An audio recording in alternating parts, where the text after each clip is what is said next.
Hello friends, welcome to Shiny சமையல்.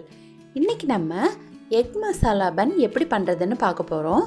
நம்ம கோதுமை மாவுலேயே ரொம்ப சாஃப்டான பன் எப்படி பண்ணுறதுன்னு பார்க்கலாம்.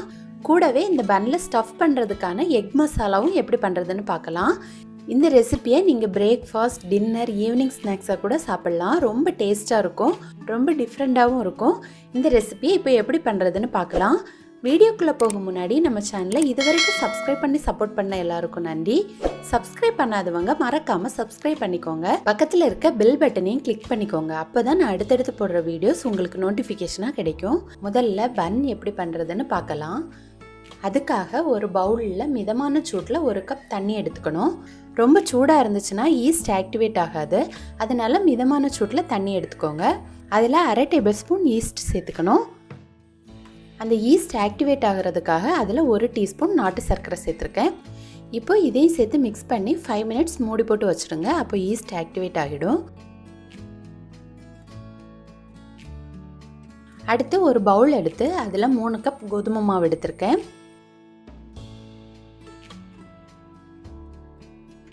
கூடவே இந்த மாவுக்கு தேவையான அளவு உப்பு, 1 டேபிள் ஸ்பூன் எண்ணெய், அடுத்து நம்ம ஆக்டிவேட் பண்ணி வச்சிருக்க ஈஸ்ட் மிக்ஸ் இதெல்லாம் சேர்த்து நல்லா மிக்ஸ் பண்ணி எடுத்துக்கணும்.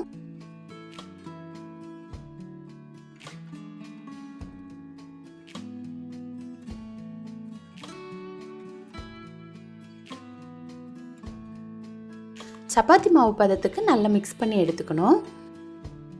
அடுத்து மாவு ட்ரை ஆகாமல் இருக்க மேலே கொஞ்சம் எண்ணெய் தடவிக்கணும். இதை மூடி போட்டு 1 மணி நேரம் முதல் 2 மணி நேரம் அப்படியே வச்சிடலாம். அப்போது மாவு நல்லா ஊறி வந்துடும். அடுத்து நம்ம பன்னுக்குள்ளே வைக்கிற மசாலா எப்படி பண்ணுறதுன்னு பார்க்கலாம்.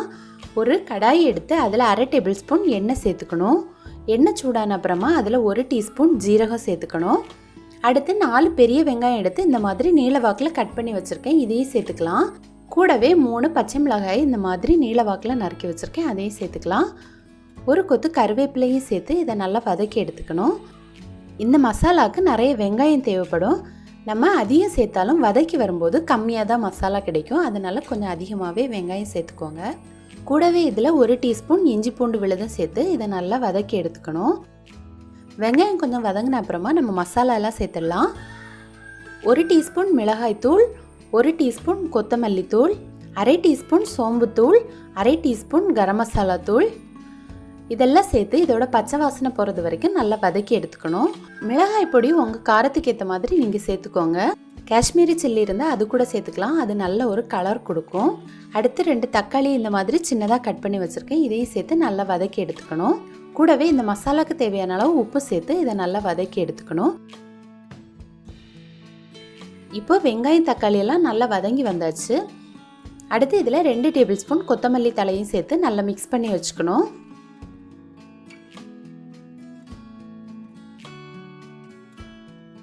முட்டை மசாலா பண்ணுறதுக்கு நான் இன்றைக்கி 7 முட்டையை வேக வச்சு எடுத்திருக்கேன். அதை இந்த மாதிரி சின்ன சின்னதாக கட் பண்ணி எடுத்துக்கலாம். சின்ன சின்னதாக கட் பண்ணி வச்சுக்கோங்க. அப்போ தான் நம்ம ஸ்டஃப் பண்ணும்போது நிறைய மசாலா உள்ளே வைக்க முடியும்.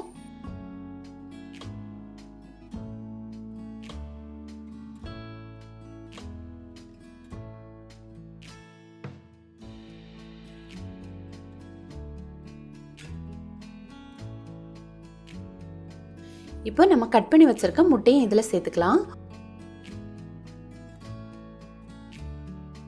முட்டையை சேர்த்ததுக்கு அப்புறமா இதை நல்லா மிக்ஸ் பண்ணக்கூடாது, அப்புறம் முட்டையெல்லாம் உடஞ்சிடும்.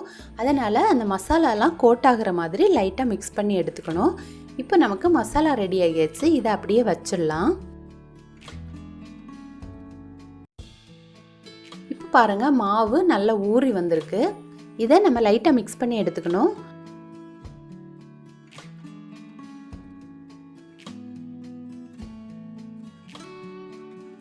அடுத்து இதில் இருந்து பால் சைஸ் மாவு எடுத்துக்கணும். அதை நம்ம கையாலேயே நல்லா ஸ்ப்ரெட் பண்ணி எடுத்துக்கலாம். மாவு நல்லா சாஃப்டாக இருக்கும், அதனால் நம்ம கைகளாலேயே நல்லா ஸ்ப்ரெட் பண்ணி எடுத்துக்கலாம். இதை ஸ்டஃப் பண்ணுற அளவுக்கு நம்ம ஸ்ப்ரெட் பண்ணி எடுத்துக்கணும். அடுத்து நம்ம செய்து வச்சுருக்க முட்டை மசாலா கொஞ்சம் அதிகமாகவே வச்சு இதை க்ளோஸ் பண்ணி எடுத்துடலாம்.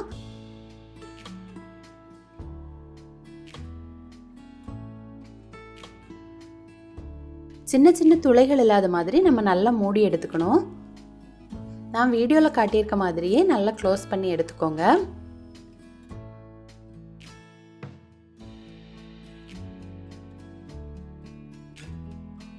இதை பன் ஷேப் வர்ற மாதிரி நம்ம செய்து வச்சுக்கணும்.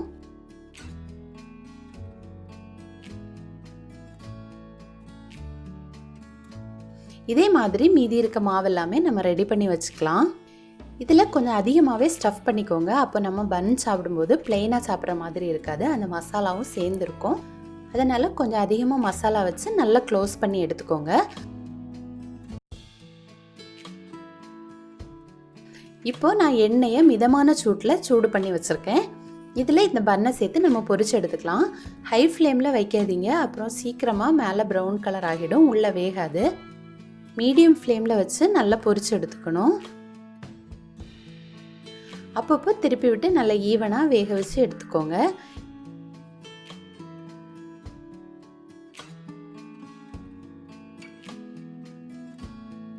இப்போ பாருங்கள், கலரெல்லாம் சேஞ்ச் ஆகி நல்ல பன் ஷேப்பில் வந்திருக்கு. இதை நம்ம எடுத்து வச்சிடலாம். இதே மாதிரி மீதி இருக்க மாவு எல்லாமே நம்ம பொரிச்சு எடுத்துடலாம். இப்போ பாருங்கள், நமக்கு சூப்பரான எக் மசாலா பன் ரெடி ஆகியாச்சு. இது சூடாக இருக்கும்போது கிறிஸ்பியாக இருக்கும். கொஞ்சம் ஆறுனதுக்கு அப்புறம் தான் பன் மாதிரி சாஃப்டாக இருக்கும். நான் எடுத்து காட்டுறேன் பாருங்கள், எவ்வளோ சாஃப்டாக இருக்குது. இது சின்ன குழந்தைங்க கூட விரும்பி சாப்பிடுவாங்க. இதை நம்ம பிரேக்ஃபாஸ்ட்டாவோ டின்னராகவோ ஈவினிங் ஸ்நாக்ஸாக கூட செய்திடலாம். நம்ம மாவு ஊற வைக்கிறதுக்கு மட்டும் கொஞ்சம் டைம் ஆகும். அதை மட்டும் ஃபஸ்ட்டே செய்து வச்சுட்டா நமக்கு இந்த ரெசிபி பண்ணுறதுக்கு ரொம்ப சுலபமாக இருக்கும். இந்த ரெசிபி நீங்களும் கட்டாயம் உங்கள் வீட்டில் ட்ரை பண்ணி பாருங்கள். ட்ரை பண்ணி பார்த்துட்டு எப்படி வந்துச்சுன்னு உங்களோட கமெண்ட்ஸை சொல்லுங்கள். இந்த வீடியோ உங்களுக்கு பிடிச்சிருந்தனா ஷைனி சமையலை மறக்காமல் சப்ஸ்கிரைப் பண்ணிக்கோங்க. தேங்க்யூ.